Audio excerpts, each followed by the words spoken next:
whispers in the void. The stars looked different from the observation deck of the Galactic Alliance flagship Harmony. Commander Eliza Voren had spent 15 cycles aboard this vessel, but lately, her thoughts kept drifting to the old stories. Stories most considered myths. "Commander, I've brought those restricted files you requested." Lieutenant Kretal approached, his forearms carrying a secure data crystal. The Vexari officer's compound eyes reflected the starlight as he glanced nervously around the empty deck. "Thank you, Lieutenant. I'll take full responsibility if anyone asks." Voren accepted the crystal, slipping it into her uniform pocket. She didn't need to explain herself to junior officers, but Kretal had taken a risk for her. "This stays between us?" The lieutenant nodded, his antennae twitching slightly. "May I ask what you're looking for in those ancient records? They're from before the Great Unification." Voren turned back to the viewport, watching distant nebulae swirl in cosmic patterns. "The truth about the 13th species." Kretal's exoskeleton clicked as he stiffened. "Humans? Commander, those are just stories to frighten cadets." "Perhaps." Voren smiled thinly. "You're dismissed, Lieutenant." After Kretal departed, Voren made her way to her private quarters. The Harmony housed representatives from all 12 species of the Alliance, but humans were notably absent. According to official records, they had destroyed themselves in a planetary civil war before achieving interstellar travel, a cautionary tale taught at the Academy. But Voren had found inconsistencies in the records, mentions of human outposts in official logs, references to diplomatic meetings. Then, nothing, as if someone had systematically erased their existence from history. Her quarters sealed, she inserted the crystal into her personal terminal. The screen flickered with age warnings. Before displaying files that hadn't been accessed in centuries, she scrolled through diplomatic records, scientific exchanges, and finally found what she sought: the severance protocols. The document was brief but chilling. By unanimous vote of the Galactic Council, all contact with the species designated human is hereby severed. Their territories are to be quarantined. Any vessels approaching the quarantine zone are to be destroyed without warning. All records of human interaction are to be classified or destroyed. The threat they represent cannot be contained by conventional means. What did you do to deserve this? Voren whispered to ghosts 300 years dead. Another file contained fragmentary battle reports. Alliance vessels destroyed by smaller human ships employing tactics described as irrational and suicidal. References to weapons that violated fundamental physical laws. The final document was simply titled, "The Warning." It contained a transmission from the last known human diplomatic vessel before communication ceased. "You've made your choice. Remember it when the darkness comes. We'll be watching." Voren's terminal suddenly chimed with an incoming priority message, startling her from her research. Admiral Zorak's scaled face appeared on screen. "Commander Voren, report to the bridge immediately. We've detected an anomaly at the edge of the Scaran expanse." "Nature of the anomaly, sir?" "Unknown. But it's emanating from the quarantine zone." The bridge of the Harmony was a flurry of activity when Voren arrived. Officers from various species monitored their stations with the coordinated precision that had made the Alliance the dominant power in the galaxy. Admiral Zorak, a massive draconian with obsidian scales, stood at the tactical display. "Commander," he acknowledged. "Chief Science Officer Melivor has something to show us." The Altarian scientist manipulated the holographic display.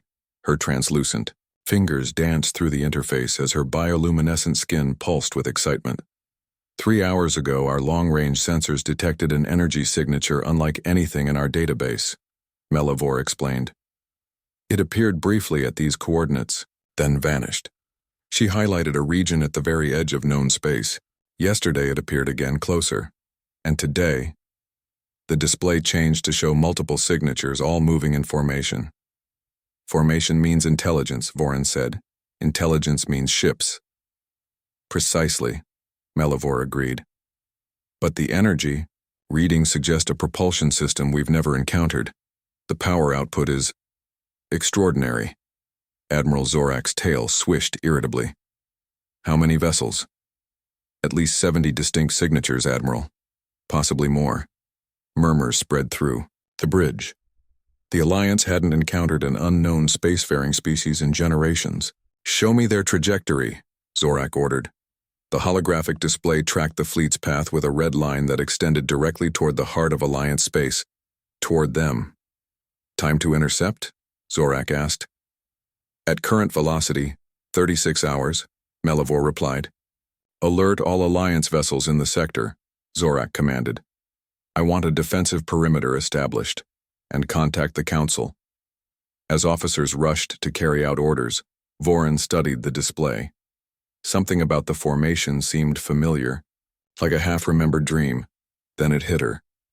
"Admiral, may I speak with you privately?" Zorak followed her to a side chamber off the bridge. "What is it, Commander?" "Sir, I believe these could be human vessels." The Admiral's reptilian features hardened. "Humans are extinct, Commander. This is well-established fact." "With respect, sir, I've been researching historical records. The quarantine zone established 3 centuries ago corresponds exactly with the region these ships are coming from. What are you suggesting? That perhaps humans didn't destroy themselves. Perhaps we tried to destroy them." Zorak's scales darkened, a sign of anger in his species. "Be careful, Commander. Such speculation borders on sedition." "I'm not speculating, Admiral. I'm following evidence." She produced a data pad with her findings. "The severance protocols, the battle reports, they paint a different picture than what we've been taught." Zorak studied the data, his expression unreadable. "Where did you obtain these classified files?" "That's irrelevant, sir. What matters is their content." After a long moment, Zorak handed the pad back. "I've served the Alliance for 40 cycles, Commander. I've never questioned our founding principles or our history, but I've also never encountered anything like this fleet." He gestured toward the bridge. "If you're right, we need to understand why they've returned after 3 centuries. The Admiral's communication device chimed. "The Council is waiting, sir," came a voice. "Prepare a reconnaissance vessel," Zorak told Vorin. "You'll command it. Take a small team. Volunteers only. I want you to make first contact with this fleet." "First contact, sir? Not defensive positioning?" "If these are humans, Commander, I suspect our defenses would be meaningless. Better to understand their intentions." His reptilian eyes narrowed. "But prepare for the worst. If they've come for revenge after 300 years, the Alliance may need a miracle." Later, as Vorin prepared her volunteer team, she returned to her quarters one last time. The data crystal still projected its findings onto her terminal. She noticed a file she'd overlooked before, simply labeled Assessment. It contained a psychological evaluation of the human species from before the severance. One passage stood out. "Unlike other sentient species, humans do not readily accept defeat. Where a logical species would surrender when outmatched, humans become more dangerous.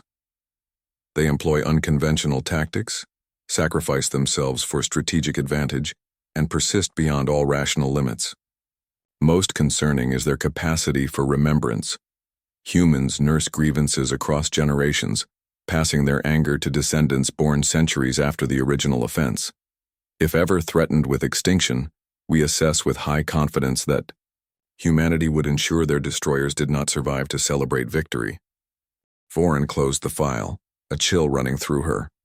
If humans had survived, if they had spent 3 centuries rebuilding, planning, the ship's communication system interrupted her thoughts.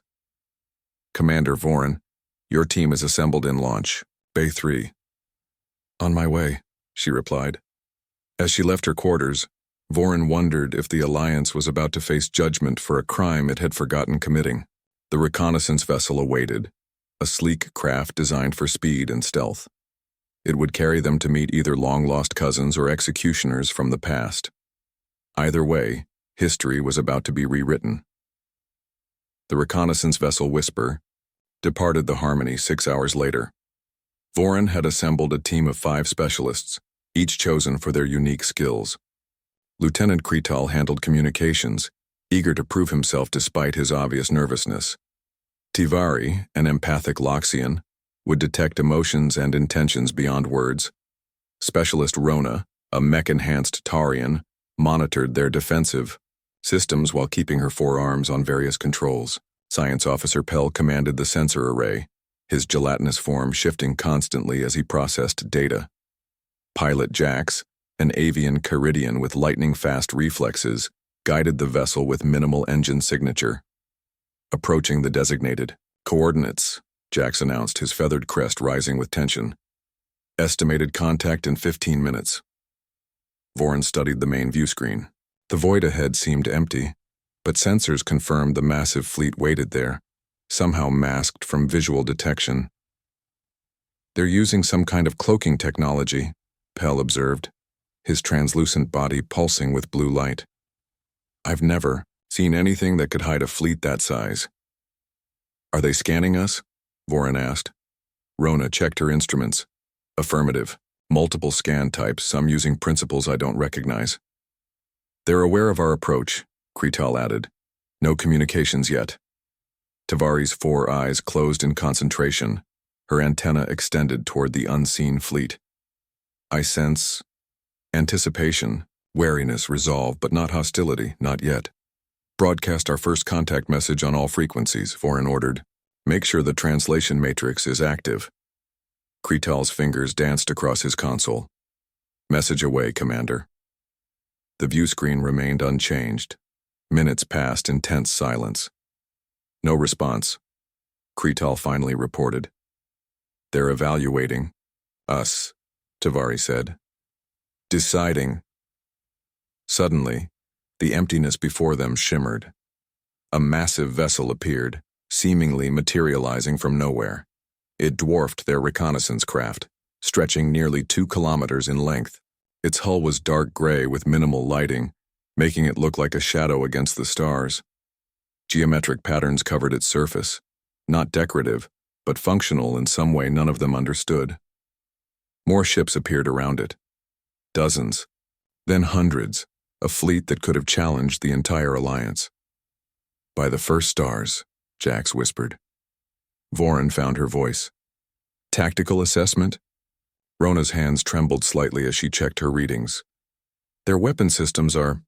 I can't even categorize them, Commander. Power signatures suggest destructive capability beyond our defense parameters." The main view screen activated on its own. A face appeared, remarkably similar to Voren's own, though the skin was darker and the eyes a deep brown. The being wore a simple dark uniform with unfamiliar insignia. "I am Captain Maya Reyes of the Earth Defense Force vessel Retribution," the being said in perfect Alliance standard. "You have entered space controlled by the Human Confederacy. Identify yourselves."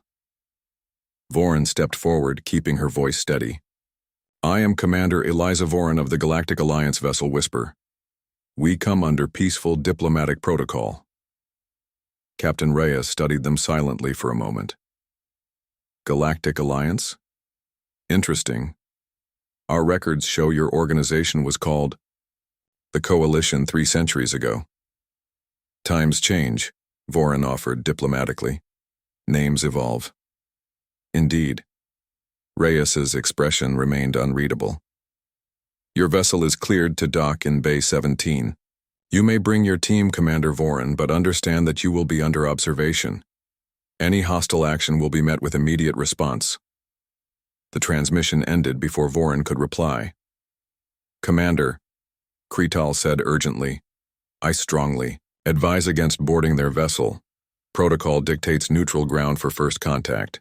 "This isn't first contact, Lieutenant," Voren replied, her eyes still on the massive ship. "This is a reunion." As Jax guided the Whisper toward the designated docking bay, Voren reflected on the ancient files she had read. The warnings about human nature, the fears that had led to the severance, and the cryptic final message from humanity. "Remember it when the darkness comes. We'll be watching." After 3 centuries of silence, humanity had returned. And Voren couldn't shake the feeling that they hadn't come alone. The reckoning. The docking bay of the human vessel Retribution dwarfed Voren's reconnaissance craft. As the airlock cycled open, she steeled herself for whatever awaited them. Her team followed close behind, their anxiety palpable despite their professional demeanor. A delegation of humans waited beyond the airlock. 6 figures in matching dark uniforms, their faces displaying subtle variations in color and structure that reminded Vorin of the diverse evolutionary paths taken by Alliance species.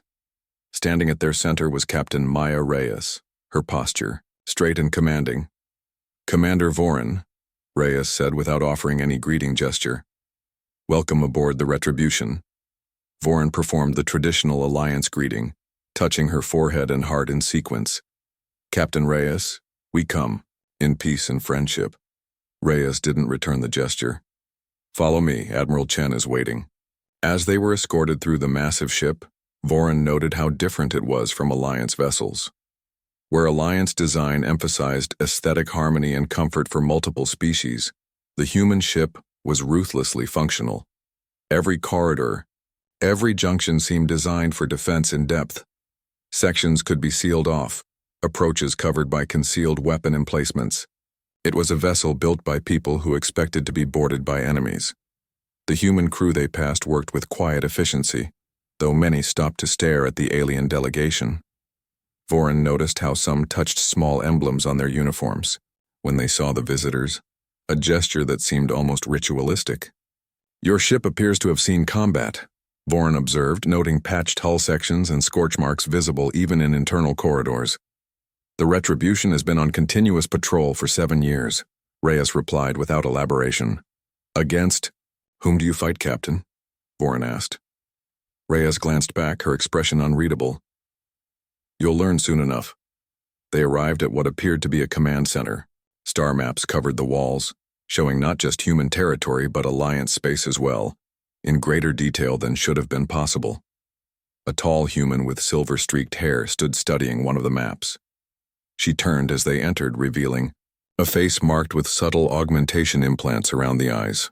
"Commander Vorin," Reyes said formally. "This is Admiral Liwei Chen, Supreme Commander of the Second Fleet." Admiral Chen assessed the Alliance delegation with calm, enhanced eyes. 300 years, she said, her voice carrying the weight of history.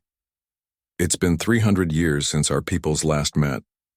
"A historic moment," Vorin agreed. "The Alliance has many questions." "I imagine you do." Chen gestured to a large circular table. "Please be seated." Once everyone was settled, Chen activated a holographic display in the center of the table. A 3-dimensional image of the galaxy appeared, with certain regions highlighted in pulsing red. "Let me be direct, Commander," Chen began.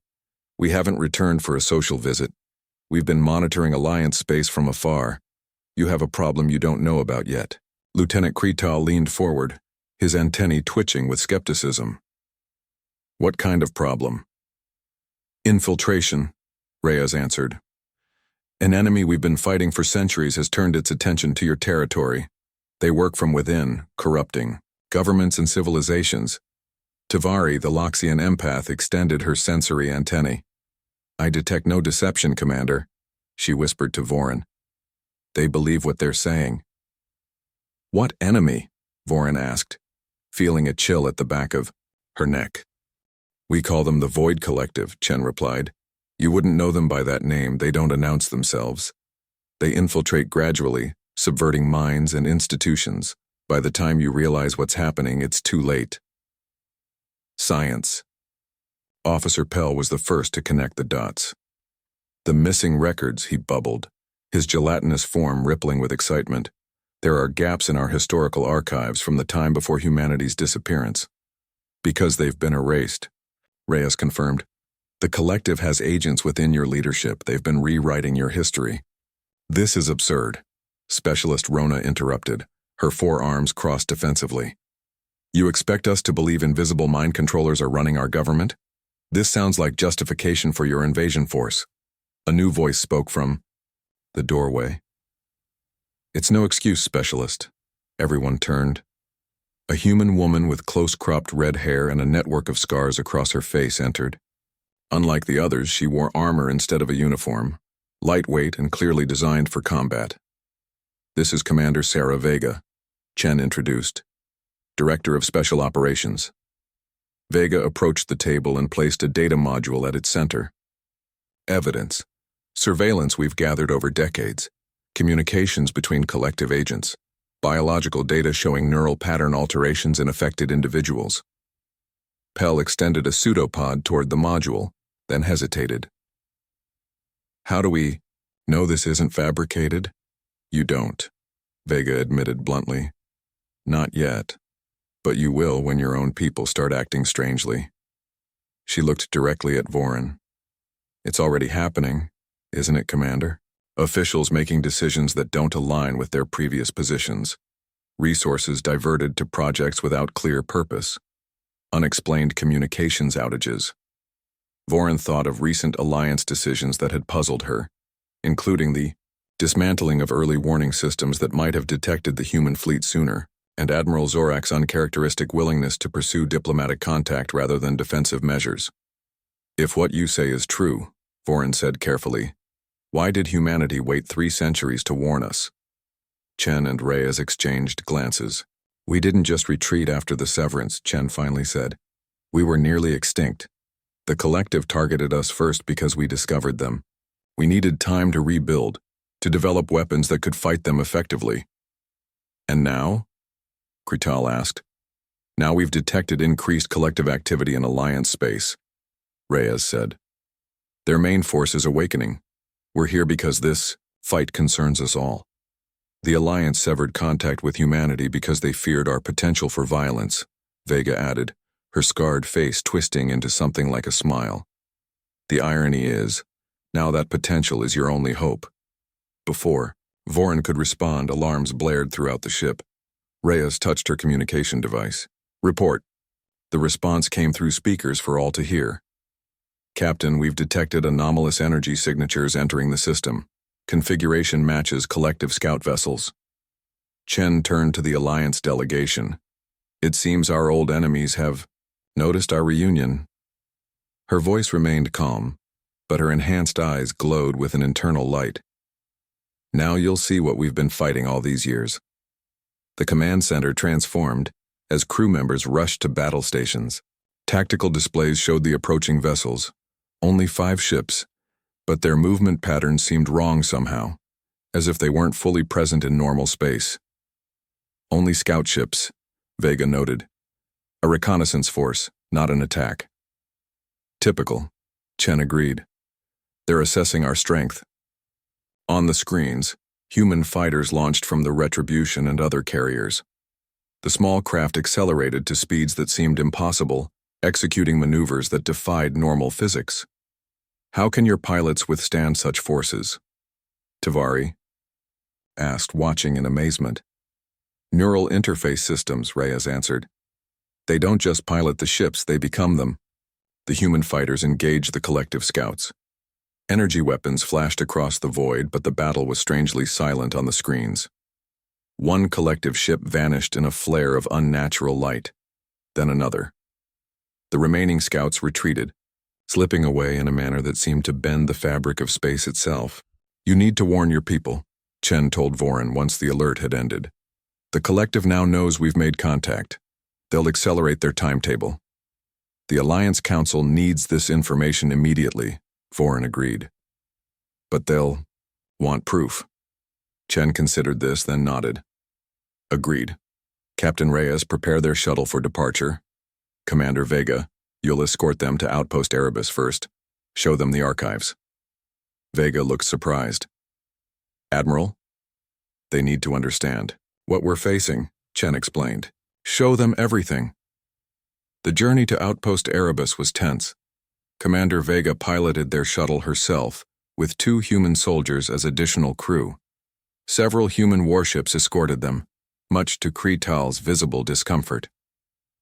Where exactly are we going? Voren asked.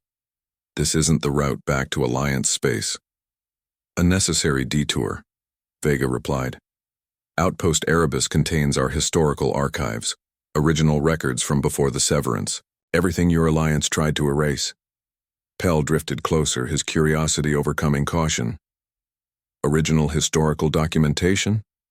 Vega nodded. Everything, including what really happened during the Severance War. The shuttle approached what looked like a small, unremarkable asteroid. As they drew closer, hidden hangar doors opened in its surface. A stealth outpost, Rona said, professional interest momentarily overcoming her suspicion. No wonder our sensors never detected it. Inside the asteroid was a surprisingly large facility. Human personnel moved about their duties with the same quiet efficiency Vorin had noted on the Retribution. Many stopped to stare at the Alliance visitors, some with curiosity, others with barely concealed hostility. This station has been here for 70 years, Vega explained as she led them through secure corridors. One of many we've established throughout Alliance space. You've been spying on us, Kretal accused. Protecting you, Vega corrected sharply. There's a difference. They entered a vast circular chamber filled with data terminals and preservation units. At the center stood a sophisticated holographic projection system, currently displaying a sectional map of the galaxy. An older human with silver hair approached. Commander Vega, these are our guests from the Alliance? Dr. Elizabeth Kagawa, our chief historian, Vega introduced her. Doctor, they need to see the truth. Kagawa nodded gravely. Which part? There's too much for one viewing. Show them how it began, Vega said. Show them Earth. Kagawa activated the central console. The room darkened, and the holographic display changed to show a blue-green planet partially covered in clouds. Earth, Kagawa said. Our homeworld, as it was 400 years ago. The image zoomed in to show cities, oceans, forests, a thriving world brimming with life and technology. When we first achieved faster-than-light travel, the early coalition, your alliance, consisted of only 5 species, Kagawa continued. We were welcomed initially. The display showed meetings between humans and various alien species, the signing of treaties, the exchange of technology. Then we discovered something in deep space. Kagawa's voice grew softer. A derelict vessel of unknown origin. Inside were the first collective specimens we'd ever encountered. The hologram changed to show a research facility where humans in protective suits examined strange, shifting artifacts that seemed to absorb light. We didn't understand what we'd found, Kagawa continued. The collective exists partially in normal space and partially in what we now call void space. They can manipulate minds through direct neural interface. The research team was compromised before they understood the danger. The hologram showed security footage of humans attacking each other, their eyes glowing with an unnatural light. Then the footage cut to diplomatic meetings, where those same compromised humans sat alongside, coalition representatives. By the time we realized what was happening, collective agents had already infiltrated the coalition leadership. Kagawa explained. They turned our allies against us, claiming humans were too dangerous to be allowed among the stars. The display showed coalition warships attacking human colonies, bombarding defenseless settlements from orbit. The Severance War lasted 3 years. Vega picked up the narrative. We were outnumbered and outgunned. But humans are adaptable. We developed new weapons, new tactics. We fought in ways your people couldn't predict or counter. The hologram shifted to battle footage showing human ships executing impossible maneuvers, weapons that bent gravity and space itself, soldiers continuing to fight despite horrific injuries. The coalition leadership, those controlled by the collective, realized they couldn't defeat us conventionally, Kagawa continued, so they attempted to eradicate us completely. They deployed bioweapons against Earth and our core colonies. The display showed Earth again, but now large portions of its surface were darkened and lifeless. 3 billion dead in the first wave, Vega said quietly. Another 2 billion in the aftermath. Of a population of 10 billion, less than 1 billion survived. Vorin felt physically ill. The alliance she had served faithfully her entire life had attempted genocide, and then erased the evidence from history. The collective's goal was to eliminate us because we could recognize their infiltration, Kagawa explained. With humanity gone, nothing would stand in their way. But you survived, Tavari said, her empathic senses overwhelmed by the emotions emanating from the humans. We retreated to hidden colonies beyond Coalition space, Vega confirmed. We watched as the collective agents within your leadership rewrote history, erasing evidence of their crimes and of our existence. They removed themselves too, going dormant within your civilization. But why? Cretel asked. If they had such influence, why not simply take control? The collective is patient, Kagawa answered. They work in cycles, infiltrate, manipulate, hibernate, awaken. They've been hibernating within your society for centuries, subtly influencing your development while their main force gathered strength in the void between galaxies. And now they're awakening. Vorin understood finally. That's why you've returned. Vega nodded. Our long-range sensors detected increased collective activity throughout Alliance space. Their agents are activating, preparing for the main force's arrival. How long do we have? Vorin asked. Months, perhaps weeks, Kagawa replied. Not years. The Alliance Council will never believe this, Rona said, her forearms gesturing at the holographic evidence. They'll say it's fabricated, propaganda to justify your invasion. They don't need to believe everything at once, Vega said pragmatically. They just need to agree to a joint defensive effort against the immediate collective threat.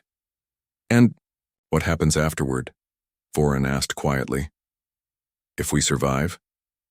The three humans exchanged glances. That depends on your alliance, Chen finally said. Humanity remembers the severance, Commander. Some of us still call for retribution.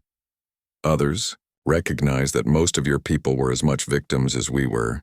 But all of us, Vega added, her scarred face hard, will ensure it never happens again. Before Vorin could respond, an alarm sounded throughout the facility. Kagawa moved to a nearby terminal, her fingers dancing across the interface.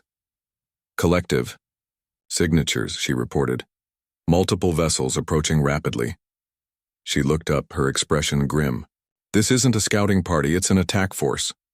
Vega was already moving toward the exit. They're targeting the outpost. They don't want you to bring this information back to your people. The facility shuddered under a distant impact. Emergency. Lights activated as power fluctuated. We need to get you back to your shuttle, Vega ordered. If you die here, the Alliance will blame humanity, and the collective wins. As they raced through corridors now filled with humans rushing to battle stations, Vorin made a decision. She pulled Vega aside. I need a secure communication channel to Admiral Zorak on the Harmony, she said urgently, not just to warn him about the attack. There's something else. Vega studied her face, then nodded. This way.